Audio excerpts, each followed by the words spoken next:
If you like looping or loop artists, or you're a loop artist yourself, or you're thinking about getting into looping, then welcome to my channel. My name is JP, and this is How Do You Loop?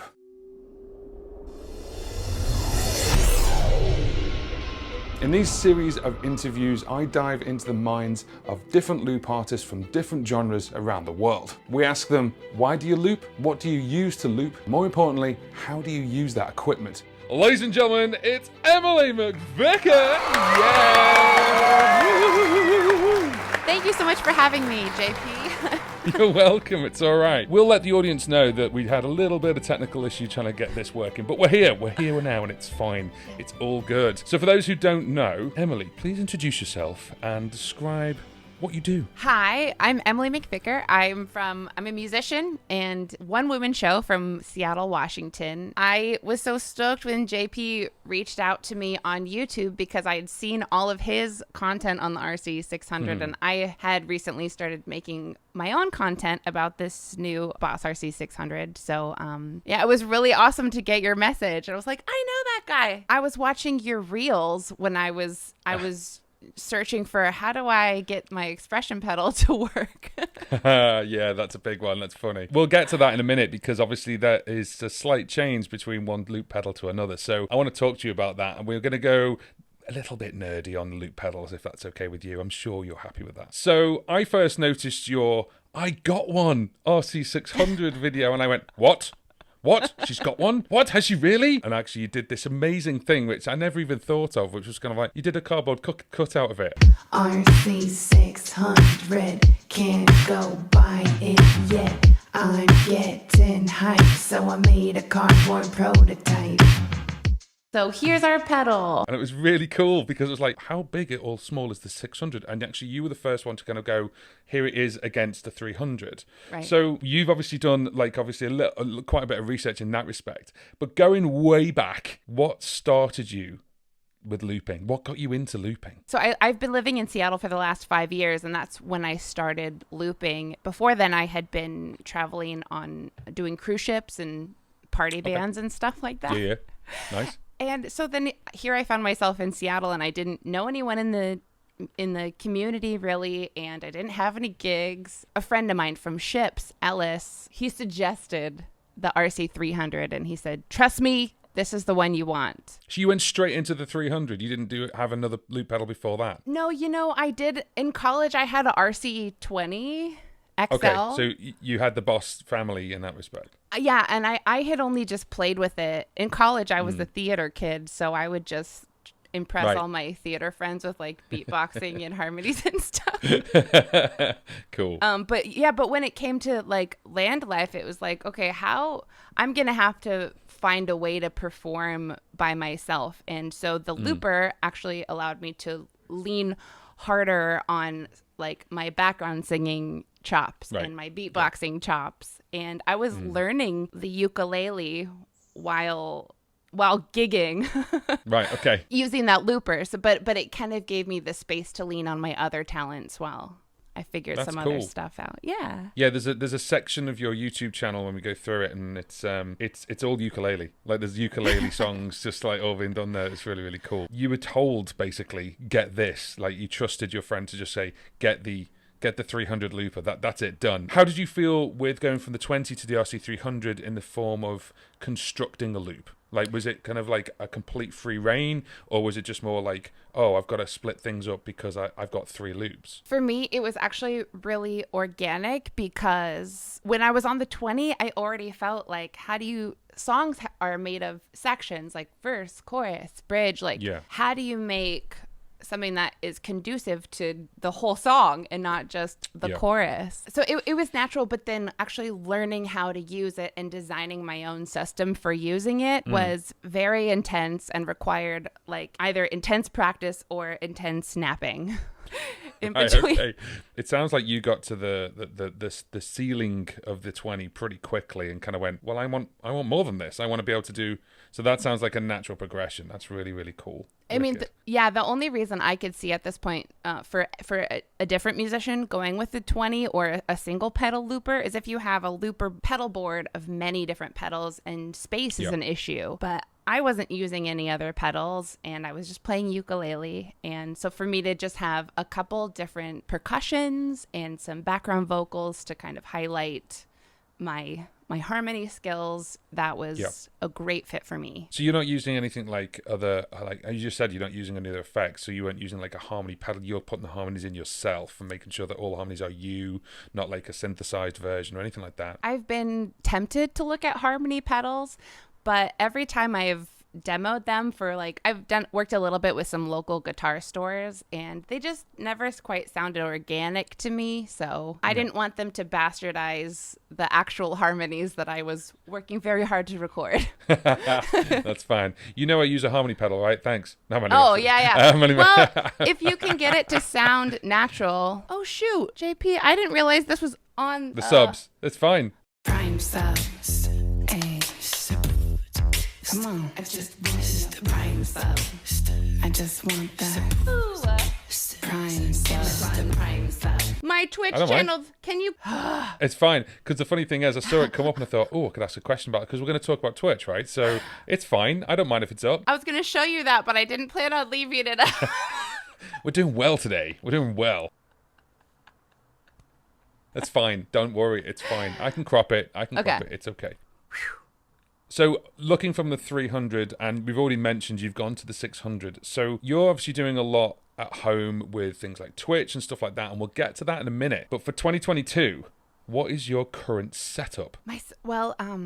It has changed a bit, even in the span of this partial year. I did make a YouTube of what it was just a few months ago in February. Now it's much more complicated, because my very generous Twitch community has been so supportive in helping me make my stream and my home studio as nice as it can be. So we crowdfunded and bought all the parts to make this new streaming PC, and another collaborator of mine built it for me. So streaming PC, that's where all my cameras go into, and I run OBS on that streaming PC. But I still like to use my Mac for mixing the sound and video editing and just basic computer stuff that I do.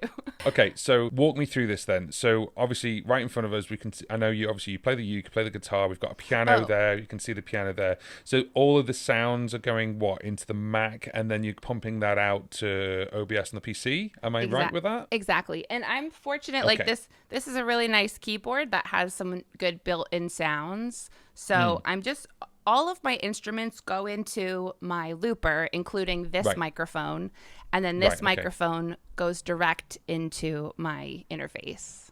So you're using the microphone that you're using now just for talking to the community. Is that a 57, 58, 57 beta, something like that? Mm-hmm. Yeah. So that's your looping mic? Or is that also the singing mic? Yeah, I just use it for looping. And when I was on the 300, I would have this double mic set up, because if I only used one mic, then my background vocals would kind of crowd the lead singer. Oh, okay. Yeah. So you had it a little bit lower. But actually, a new development in my live gigs is now I just bring this mic, and with the new RC600, I can turn down the output of just the loops so that the mic will sit on top of them nicely. Yeah, that's cool that you're actually using one microphone. You've had a YouTube channel now, and I was counting up the days, and that's now been in its 12th year.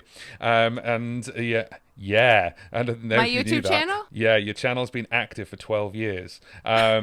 Yeah, I know. Yeah, I didn't think you know that. However, the main output isn't YouTube, it's mainly Twitch, right? What was the draw to Twitch? What's the reason? Obviously, because obviously Twitch obviously has a music section, but what was the main draw for going into Twitch? A couple people had suggested it to me when they'd see me out playing, are you on Twitch? Are you on Patreon? I was very fortunate to be so busy playing live gigs. I spent very little time at home until we got locked inside for half a year. All of my gigs and all of my events canceled, and all of a sudden I had time to stay home and build this home studio that I have now. The work never really ended.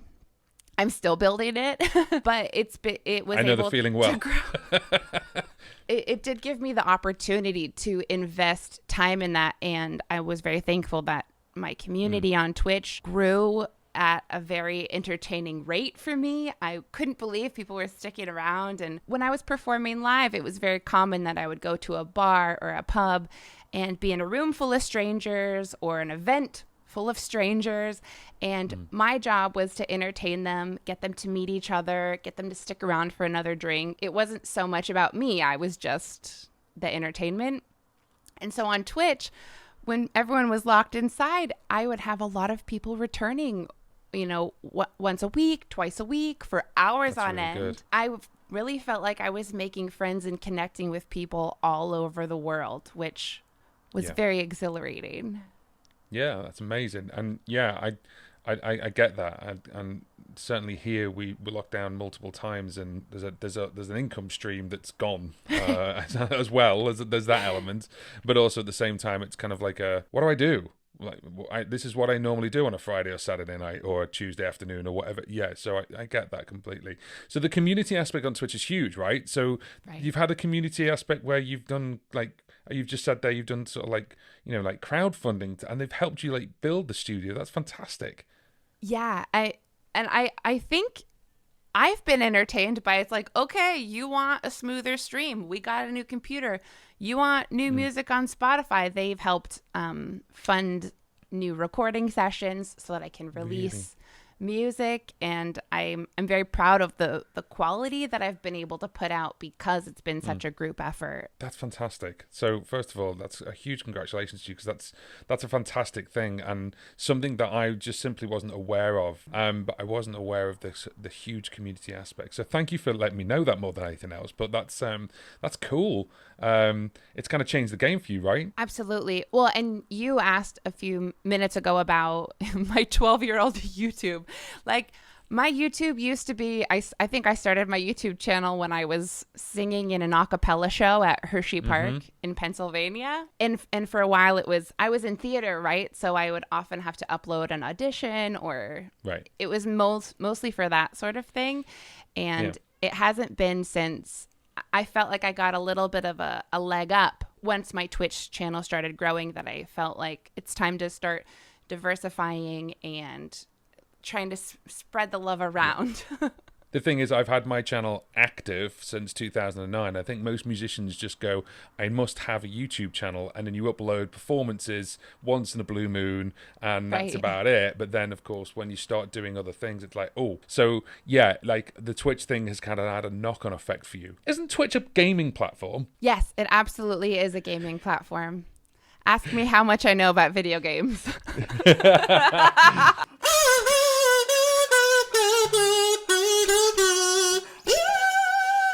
Obviously, there's more musicians on Twitch than ever before because of things like the pandemic. But how do you kind of push that out? Like, do you go looking for like new followers elsewhere? Go follow me on Twitch, or do you just get like found randomly by people? Well, both. I certainly try to push people to my Twitch channel, because when people ask me, where are you playing? It's like, I play twitch.tv/Emily McVicker 3 times a week. The majority of the people I think that watch me on Twitch are people that have found me through Twitch. So people are already Twitch users. It could be considered a little bit of a niche platform, because, some of us get addicted to TikTok. Some of us get addicted to live streams on Twitch. And especially when we were locked down and I wasn't seeing many of my friends, for me, watching other people on Twitch felt like I was making new friends or getting to spend time with a new person besides my own brain.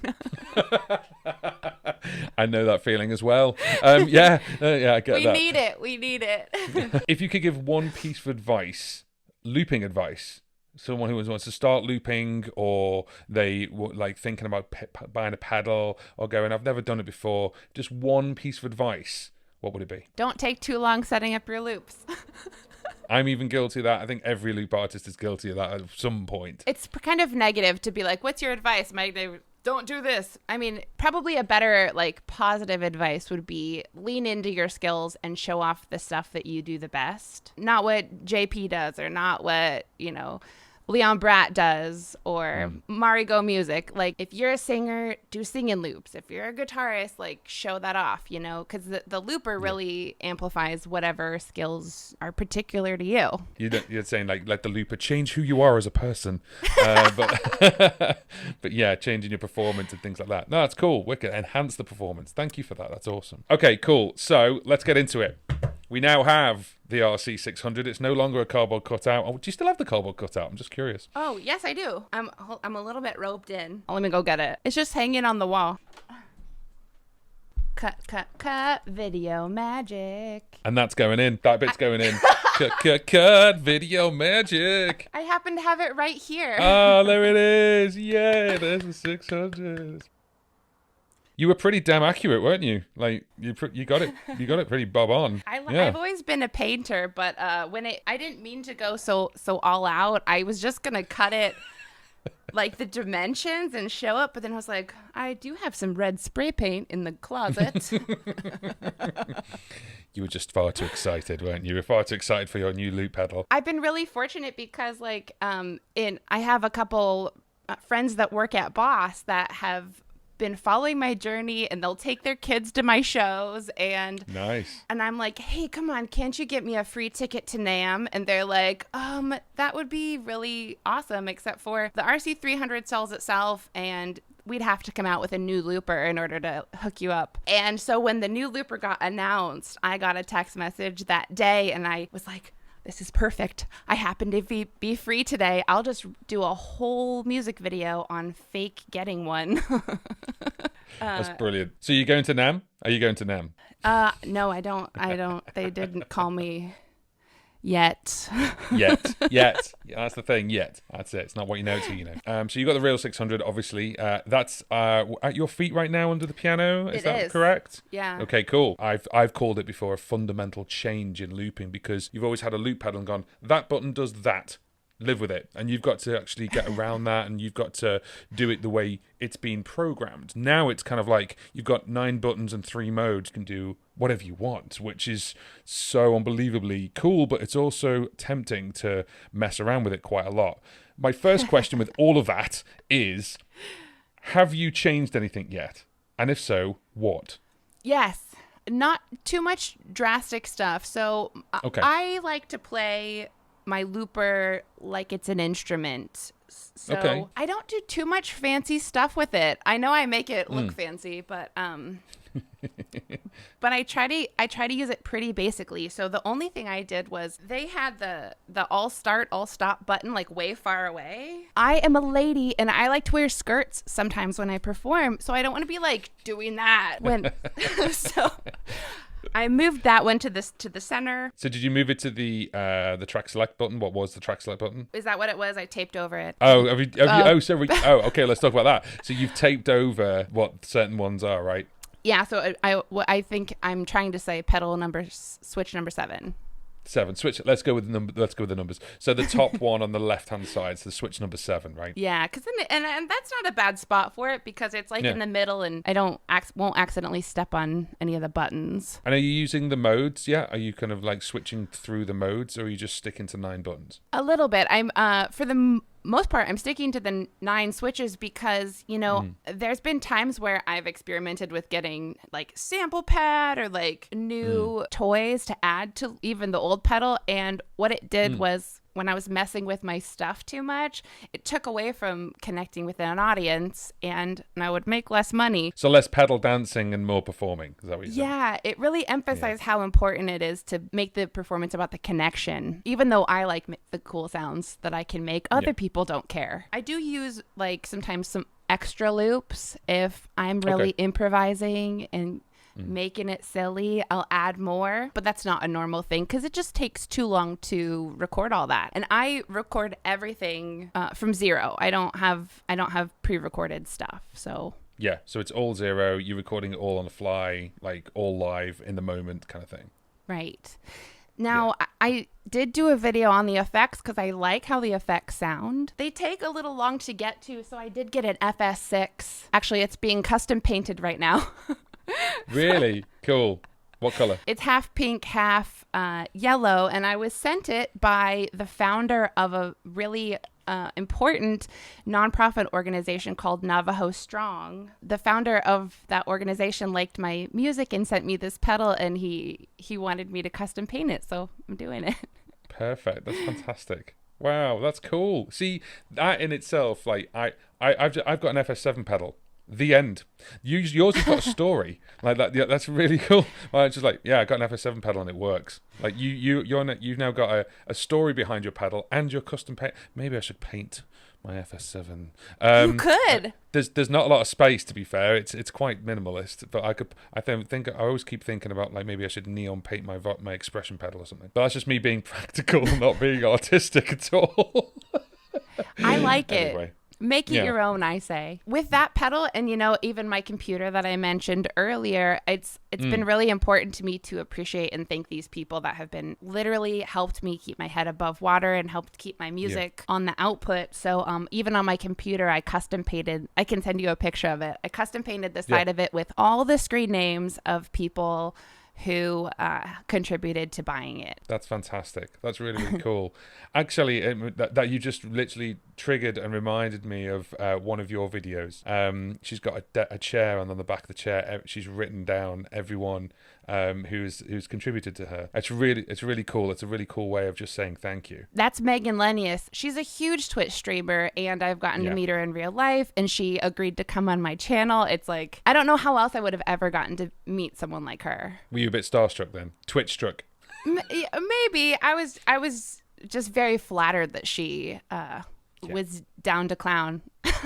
Down to clown. Nice. This is a bit of a controversial question because there are rumors that YouTube themselves are starting to bring things over like gifted subs, a little bit like what Twitch does, and they're looking into finding ways to build a community, which is what Twitch does.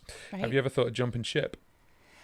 Well, we'll see. Like, that's the interesting thing about succeeding on any of these social media platforms is nobody is guaranteed to stick around. So, and even, and I know you can relate to this too, that during the pandemonium, when we were playing, like, we had all these events, like, we thought we were diversified because we were playing different types of events, but even that disappeared unpredictably. Yeah. I am excited that my YouTube channel has started to grow a little bit. Right now, Twitch is still working for me, but we'll see. I'm not married to anybody. I'm a single lady.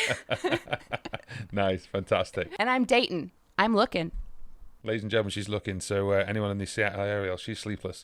As I say, the community's there for you right now. And then would you think, like, your diehard fans, if you said, right, guys, I'm moving everything over to you now, or Sessions Live, or YouTube, do you think that obviously you'd lose some people, but then you'd get like your diehards following you anywhere? Well, I explained how so many people found me from being on Twitch, and so those people, I would lose them probably, or I'd have to start building again in a different way. So it's not something anyone wants, Right. no one wants to kind of like go, right, all these people in this room, you now have no longer access to them.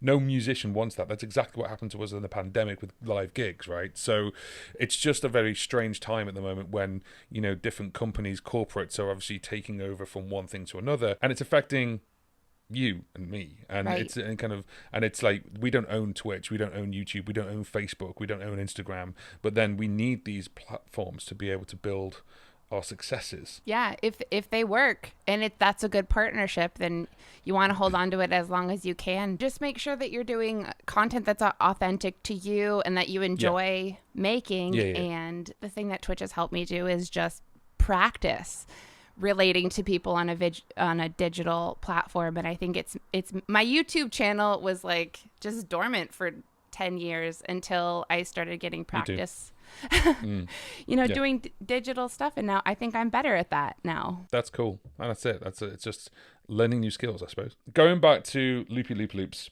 so you see yourself using the effects maybe in the future? Well, let me rephrase that. What do you think about track effects?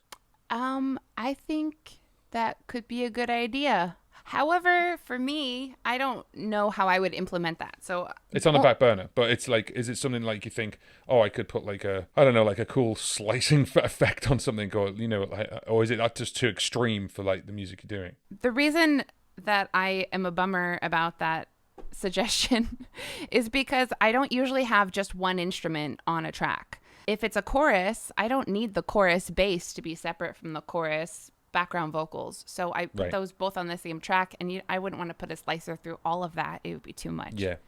So are you using the looper like a chorus, verse, bridge scenario more than like a multi-track one loop for everything, like 6 separate loops kind of thing? Oh, yeah. You know what? I'm glad you brought that up because you have it. You have a video set up like where you have your loops all 6 laid out next to each other, right? Yeah. And I know a lot of people use it that way, and I don't know why they do that. It doesn't make sense, like how to break up a song according to the way that I've break up my songs. No, that's fine, because the thing is, it's different. So I mean, if you've got a song like that's 3 chords all the way through, it's more like a mixer. So it's more like loop 1 is the drums, loop 2 is the bass, loop 3 is the guitar, loop 4 is harmony vocals, loop 5 is and then you're just turning them on and off. What I did with the single one, was basically you've got 6 loops. They're all in multi-mode, so they all play together. On mode number 2, which is another 9 pedals, the bottom 6 are then just play and stop. There's no record option. So then what you do is once you've got everything in, you just go to mode 2 and stay there. And then you can just turn them on and off as you see fit with one tap. But that's just me. Hey, there we go. We're not interviewing me. What's going on here? This has been switched around. Based on having the 600, do you then think that you have your perfect setup now with your new computer, your microphones? Do you think you found your perfect setup, the holy grail, as it were? Yes, but it will probably change. The answer from every loop artist ever is yes, it's perfect for now until some new fandangle thing comes along. Yeah, okay, fair enough. If you could change something right now, money no object, what would you change? I would like an easier way to access the effects because I like the effects, but it's too much clicking. Could you program something on the keyboard to plug in via That's a good USB idea. or something? Yeah, someone suggested that maybe the keyboard can MIDI to the FX. I haven't figured it out yet. You got to remember it's about connecting with your audience and sharing your emotional expression. So if I can't get it to be super easy to get to the effects, I won't even mess with them. Okay, Twitch. You're playing 3 times a week now, aren't you? Yeah. Do you ever run out of songs? No. I can't believe how many songs I've acquired in my little brain. Yeah. Thankfully, like I used to sing on cruise ships where we performed like 4 hours a night, 6 days a week. That's 4 times 6. That's 20 hours of cover music. I've added some of those. I've added some like acoustic. I have my own stuff on there. Yep. In fact, okay, one time, JP, I was the Twitch gods smiled upon me, and I was on the very front homepage of Twitch. Wow, cool. And I had like 9,000 people watching. What? I had 9,000 people watching. I'm not going to log off when there's 9,000 people watching. So I just kept going. And I was live playing music for 10 hours. And what? people were sending food through TreatStream. I would like take breaks and I'd eat some chicken wings and then I'd go back to playing tunes and I did not repeat a tune. It was insane. Wow. Well done, because I think around about 45 minute sets in, I'd be going, and we're going to go all over again, guys, because I've run out.